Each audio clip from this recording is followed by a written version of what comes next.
나는 한국에서 내분비내과 의사로 일하고 있으며 매일 아침 혈당계를 보며 한숨을 쉬는 노년 환자들을 만납니다. 아마 여러분도 비슷한 경험이 있으실 겁니다.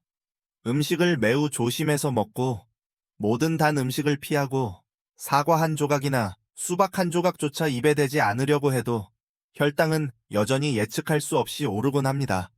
하지만 많은 분들이 가장 놀라워하는 사실이 있습니다. 모든 단 과일이 해로운 것은 아니라는 것입니다. 실제로 한국에서 적용된 최근 연구에 따르면 보기에는 매우 달아 보이지만 실제로는 우리가 생각하는 것보다 혈당을 더 안정시키는 과일들이 있습니다. 그중 하나는 많은 사람들이 철저히 피해야 한다고 생각하지만 실제로는 당부하가 매우 낮고 생각보다 훨씬 안전한 과일입니다. 오늘 영상에서는 그 이유를 설명하고 혈당 관리 방식을 바꿀 수 있는 5가지 과일을 알려드리겠습니다. 영상을 끝까지 시청해주세요. 작은 디테일 하나만 놓쳐도 혈당이 본인도 모르게 올라갈 수 있기 때문입니다. 한국의 내분비내과 진료실에서 오랫동안 노년층 환자들을 만나면서 흥미롭지만 우려스러운 한 가지 사실을 깨달았습니다. 노년층이 가장 두려워하는 것은 당뇨 고혈압 고지혈증이 아니라 음식을 잘못 먹는 것이라는 점입니다. 단 하나의 잘못된 선택, 한 조각의 단, 과일 귤 한쪽만으로도 큰 실수를 저지른 것처럼 걱정하곤 합니다. 진료실에서 많은 노년 환자들이 사과나 수박 접시를 보기만 해도 손사래를 치며 이거 혈당 많이 올라요. 저는 못 먹어요 라고 말하는 장면을 수없이 보았습니다. 과일은 원래 친숙하고 건강한 음식임에도 많은 한국 노년층의 눈에는 어느 순간 금지구역이 되어버렸습니다. 충청도의 가을 사과 향기로운 제주 감귤 여름철, 시원한 수박과 같은 추억이 담긴 과일들까지 단 하나의 잘못 알려진 문장 때문에 모두 식단에서 사라졌습니다. 어떤 환자들은 과일을 좋아해 운동 후 매일 오후에 조금씩 먹던 분들이었습니다. 하지만 공복 혈당 장애나 당뇨 진단을 받은 후 당뇨면 단 과일은 끊어야 한다 는 소문을 듣고 중요한 비타민과 식이섬유 항산화원을 한순간에 포기했습니다. 제가 가장 기억에 남는 사례가 있습니다. 서울의 어느 겨울 아침 인상이 매우 선한 60대 초반의 박씨 할머니께서 내원하셨습니다. 그분은 1년 동안 과일을 전혀 먹지 않았다고 말했습니다. 자연의 당이라도 결국 당인이 배 한 조각이나 사과 한 조각만 먹어도 혈당이 폭등할까봐 걱정했다는 것이었습니다. 그런데 놀라운 점은 과일을 완전히 끊었음에도 식후 혈당은 여전히 들쭉날쭉했고 변비 피로감, 야간단 음식, 갈망 간헐적인 어지러움까지 생겼다는 것입니다. 박씨 할머니만의 문제가 아니었습니다. 많은 노년층이 극단적으로 제한된 식단을 따릅니다. 흰쌀밥 삶은 채소 심심한 김치 찐 생선 몇 점, 그리고 거의 쓰지 않는 식용유. 하지만 과일에서 어떤 식이섬유와 비타민이 사라지면 몸은 둔해지고 소화는 잘 되지 않고 에너지는 떨어지며 두뇌는 쉽게 피로해집니다. 아이러니하게도 과일을 피할수록 단 음식에 대한 갈망은 더 심해지고 갈망이 폭발하면 당뇨 전용 과자 무설탕, 캔디 무가당 우유처럼 안전해 보이지만 실제로는 과일보다 혈당 변동을 더 크게 만드는 음식들로 손이 가게 됩니다. 문제의 근원에는 아주 큰 오해가 있습니다. 바로 단맛은 모두 똑같다는 생각입니다. 하지만 인체는 과일의 당을 정제당과 같은 방식으로 처리하지 않습니다. 비록 달아도 통과일에는 흡수를 늦춰주는 수용성 식이섬유가 풍부해 혈당 상승을 완만하게 만드는 보호막 역할을 합니다. 두 음식이 똑같이 달아 보여도 혈당에 미치는 영향은 완전히 다를 수 있습니다. 수분과 섬유질이 풍부한 자연 수박 한 조각과 인공 감미료와 정제 전분으로 만든 무설탕 과자는 혈당에서 전혀 다른 반응을 일으킵니다. 하지만 대부분의 환자들은 이 사실을 모르고 가장 해롭지 않은 과일부터 가장 먼저 없애버립니다. 한국에서는 과일에 대한 두려움이 당뇨 합병증을 겪은 가족의 기억과도 연결되어 있습니다. 발궤양 시력, 저하, 위험한 입원 경험 등 이런 기억들은 단 음식은 치명적이다 라는 생각을 강화하고 결국 모든 단 음식을 위험하다고 믿게 만듭니다. 또는 폭식에 가까운 큰 식사 후 혈당이 치솟았을 때 실제 원인은 흰쌀밥 국수떡 주스였음에도 잘못해서 디저트 과일 탓으로 돌리기도 합니다. 그래서 환자를 돕는 첫 단계는 무엇을 먹으라고 말하는 것이 아니라 왜 특정 음식을 두려워하는지, 그리고 진짜 원인이 무엇인지 이해시키는 것입니다. 통과일은 주스 스무디 정제된 단 음식과 전혀 다르게 흡수된다는 원리를 이해하는 순간 환자들은 훨씬 편안해집니다. 메커니즘을 이해하면 선택이 훨씬 자신감 있게 변합니다. 혹시 지금까지 과일이 두려우셨다면 안심하셔도 됩니다. 올바르게 이해하면 과일은 적이 아닙니다. 오히려 혈당을 안정시키는 중요한 동반자입니다. 과일 속 식이섬유 비타민 항산화 성분은 염증을 줄이고 세포 기능을 개선하고 단 음식 갈망을 감소시키는데 도움이 됩니다. 과일을 진짜로 안전하게 먹기 위해 반드시 이해해야 할 두 가지 개념이 있습니다. 바로 혈당지수 GI와 혈당 부하 GL입니다. 이 두 요소가 과일을 포함한 모든 음식이 혈당에 어떤 영향을 미치는지를 결정합니다.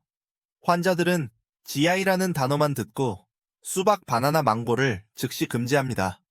하지만 GI는 단지 속도일 뿐 전체 영향이 아닙니다. 저는 환자에게 GI를 설명할 때 자주 이렇게 말합니다. GI는 서울 부산 고속도로에서 자동차 속도와 같습니다. 속도가 빠르면 위험할 수 있지만 짧은 거리만 달리고 멈춘다면 전체 영향은 매우 적습니다. 이것이 바로 GL의 개념입니다. GL은 실제 섭취량을 기준으로 몸에 들어오는 당의 총량을 의미합니다. GI는 높아도 한 번의 제공량에서 당 함량이 적다면 GL은 낮습니다. 대표적인 예가 수박입니다. G는 높지만 섭취량당 당 함량이 적기 때문에 GL은 매우 낮습니다. 반대로 흰쌀은 GI는 중간이지만 GL은 매우 높습니다. 전분량이 매우 많기 때문입니다. 저는 GL을 KTX의 이동거리로 비유합니다. KTX가 아무리 빨라도 몇 정거장만 지나면 전체 이동시간은 짧습니다. 달콤한 수박 한 조각은 짧은 KTX 구간과 같아서 속도는 빠르지만 거리가 짧아 혈당에 미치는 영향이 작습니다.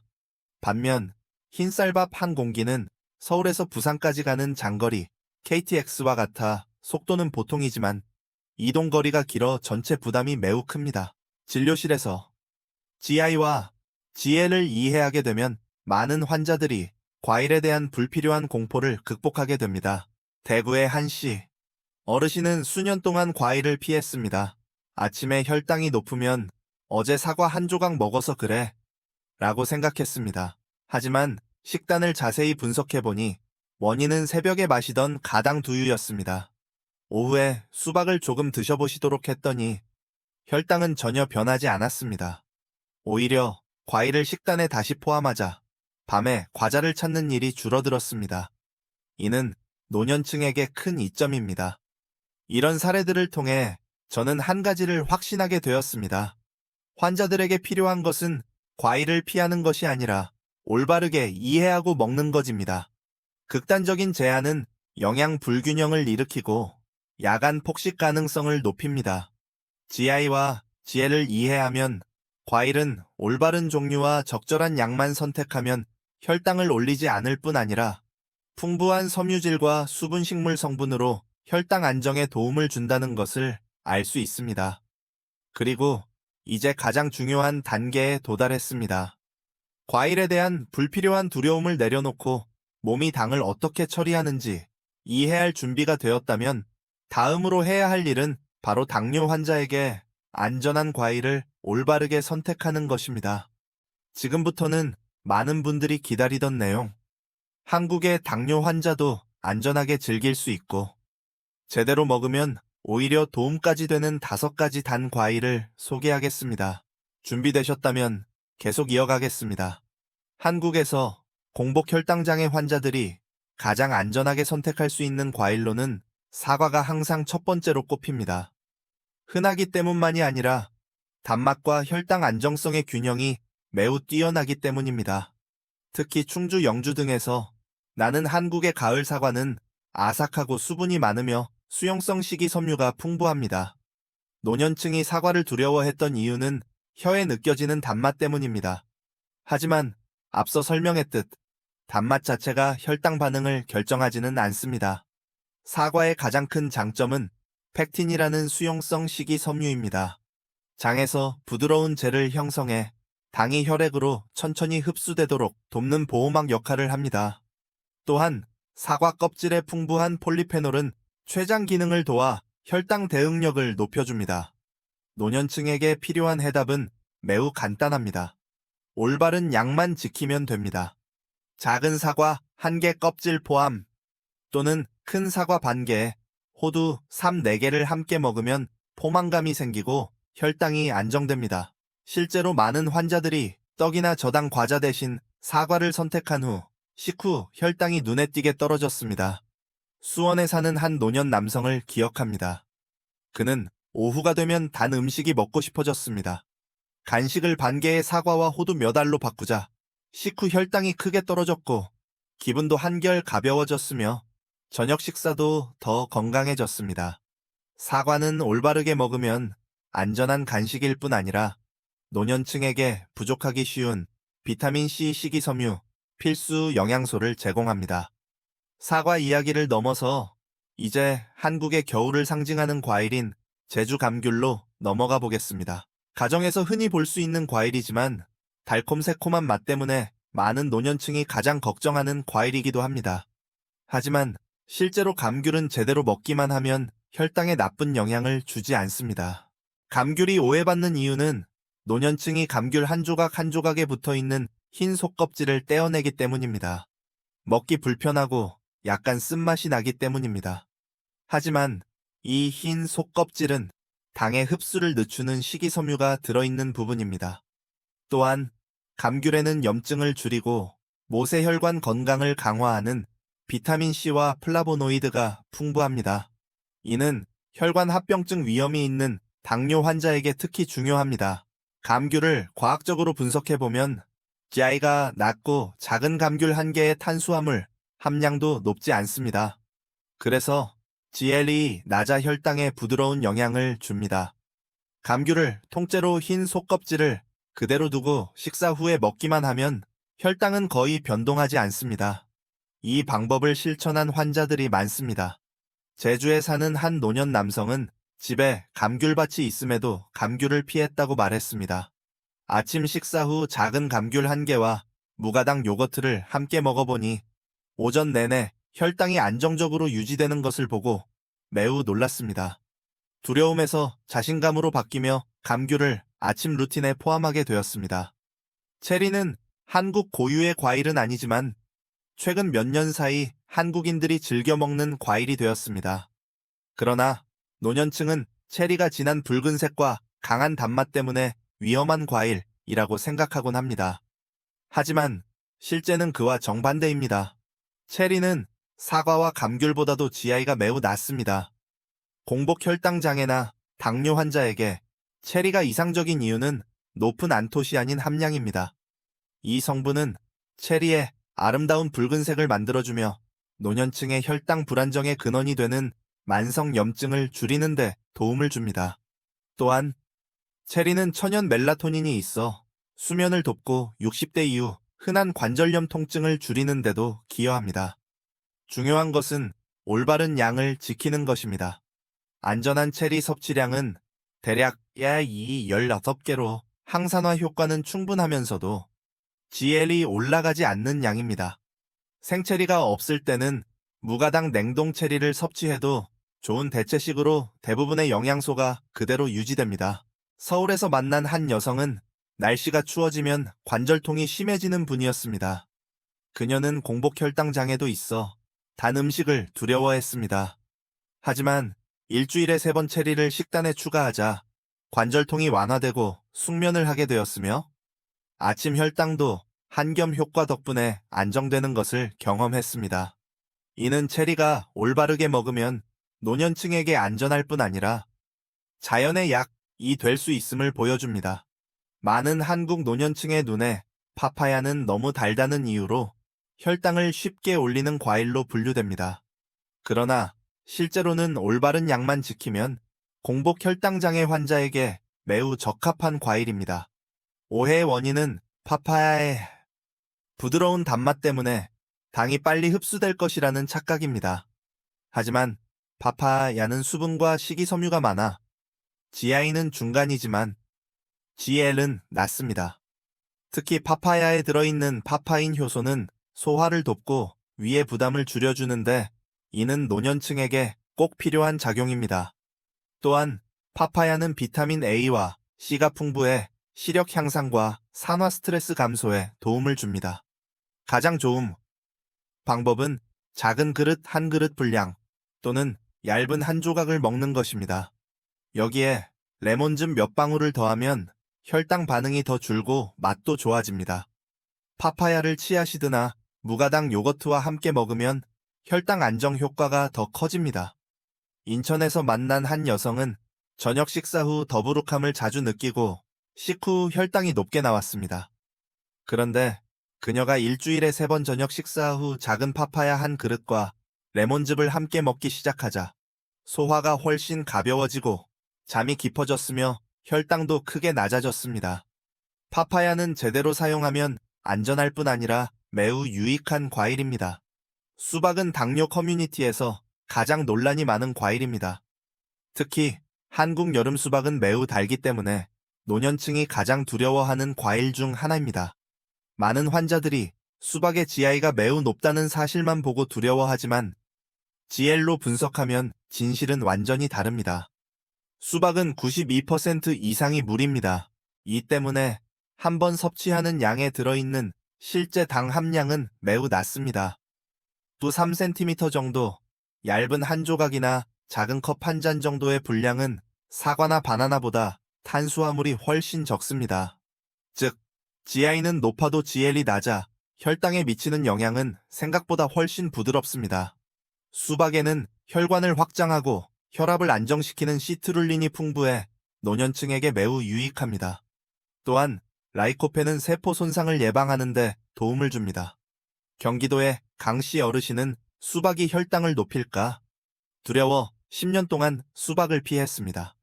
제가 표준량으로 조금 드셔보시라고 권유했을 때 혈당이 오르지 않는 것을 보고 매우 놀라워했습니다. 그 이후로 그는 더 이상 식단에 묶여있는 느낌을 받지 않게 되었고 음식의 즐거움도 크게 회복되었습니다. 노년층이 올바른 과일을 선택해도 3가지 흔한 실수로 인해 혈당이 오를 수 있습니다. 첫 번째 실수는 과일을 통째로 먹는 대신 주스로 마시는 것입니다. 주스에는 섬유질이 없어서 당이 매우 빠르게 흡수됩니다. 많은 사람들이 사과 주스나 오렌지 주스를 건강하다고 생각하지만 실제로는 자연 당물과 비슷합니다. 두 번째 실수는 공복에 과일을 먹는 것입니다. 위가 비어 있을 때는 당 흡수 속도가 급격히 빨라져 혈당이 급상승합니다.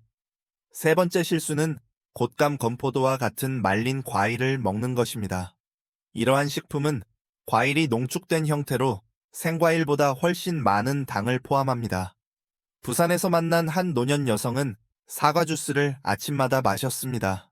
소화에 좋다고 생각했기 때문입니다. 하지만 통사과로 바꾸자 식후 혈당이 크게 감소했습니다. 이런 작은 변화들이 노년층의 혈당을 안정시키는데 큰 도움이 됩니다. 현재 한국의 내분비내과 전문의들은 한 가지에 대해 한 목소리를 냅니다. 바로 과일을 완전히 피하는 것은 당뇨 환자에게 좋은 해결책이 아니라는 것입니다. 과일은 필수적인 비타민 식이섬유, 항산화 물질의 중요한 공급원입니다. 필요한 것은 개인화, 즉 각자가 어떤 과일에 어떻게 반응하는지를 이해하는 것입니다. 제가 노년층 환자들에게 권하는 방법은 매우 간단합니다. 한 가지 과일을 선택해 권장 섭취량을 먹은 뒤 30분, 60분, 90분 후 혈당을 측정해 보는 것입니다. 단 3번의 측정만으로도 내 몸이 어떤 과일을 가장 잘 받아들이는지 알 수 있습니다. 서울에서 한 환자에게 이 방법을 사과 감귤 수박으로 적용해 보게 했습니다. 일주일 후 그녀는 자신이 감귤과 수박에는 안정적이지만 사과에는 약간 민감하다는 사실을 발견했습니다. 그 후 그녀는 과일을 완전히 피하지 않으면서 자신만의 과일 메뉴를 만들었습니다. 이 영상의 도입부에 등장한 부산의 김현숙 씨 이야기로 돌아가 보겠습니다. 그녀는 거의 10년 동안 과일을 두려워하며 살았습니다. 사과, 감귤, 수박을 보기만 해도 먹고 싶어도 겁이 나서 손이 가지 않았습니다. 하지만 딸이 지아이와 지엘에 대한 정보를 찾아주면서 그녀는 의사의 조언을 듣기 시작했고 각 과일을 식후 혈당 측정법으로 직접 실험해보기로 결정했습니다. 첫 주에는 사과로 시작했습니다. 사과 반 개와 호두 몇 알을 함께 먹었는데 혈당이 예상했던 것처럼 오르지 않아 놀랐습니다. 다음 주에는 감귤을 시도했고 소화가 훨씬 편안해졌습니다. 세 번째 주에는 작은 수박 한 조각을 먹어보았고 그동안 완전히 피하던 과일이 오히려 가장 안정적인 반응을 보인다는 사실을 발견했습니다. 두 달이 지나자 그녀는 완전히 달라진 사람이 되었습니다. 혈당이 안정되고 잠이 깊어지고 마음이 편안해졌고 올바르게 먹는다는 감정이 잃어버렸던 삶의 즐거움을 되찾아 주었습니다. 그녀는 과일을 너무 오랫동안 두려워했던 것을 가장 후회한다고 말했습니다. 이제 내용의 핵심을 정리하며 마무리하고자 합니다. 사과는 펙틴이 풍부해 당 흡수를 늦춥니다. 제주 감귤은 비타민C와 흰 속껍질의 식이섬유가 강점입니다. 체리는 낮은 GI와 한겸 작용을 가진 안토시아닌을 포함합니다. 파파야는 지엘이 낮고 소화와 장 건강을 돕습니다. 수박은 GI는 높지만 질이 낮아 올바른 양만 지키면 안전합니다. 정리하자면 통과일 작은 양 식이섬유나 가벼운 단백질과 함께 먹는 것이 혈당을 안정시키는 데 도움을 줍니다. 중요한 것은 모든 과일을 피하는 것이 아니라 어떤 과일이 내 몸에 맞는지를 이해하고 조절된 방식으로 섭취하는 것입니다. 오늘의 여정을 통해 여러분이 과일을 새로운 시각으로 보게 되기를 바랍니다. 이해하고 올바르게 먹으면 과일은 적이 아니라 친구입니다. 김현숙 씨와 한국의 많은 환자들의 사례는 한 가지 분명한 진실을 보여줍니다. 두려움은 우리가 제대로 이해하지 못할 때만 존재합니다. 각 과일에 대해 내 몸이 어떻게 반응하는지 알게 되면 마음은 가벼워지고 자신감이 생기며 과도한 걱정 없이 먹는 즐거움을 되찾을 수 있습니다. 이 내용이 도움이 되었다면 좋아요와 구독을 눌러주시고 사랑하는 가족들에게도 공유해 더 많은 노년층이 안심할 수 있도록 해주시기 바랍니다. 그리고 자연스럽게 건강을 돌보고 싶다면 혈당을 매일 안정시키는 아침 습관 5가지에 대한 다음 영상을 시청해 보시기 바랍니다. 건강과 평안을 기원합니다. 다음에 또 뵙겠습니다.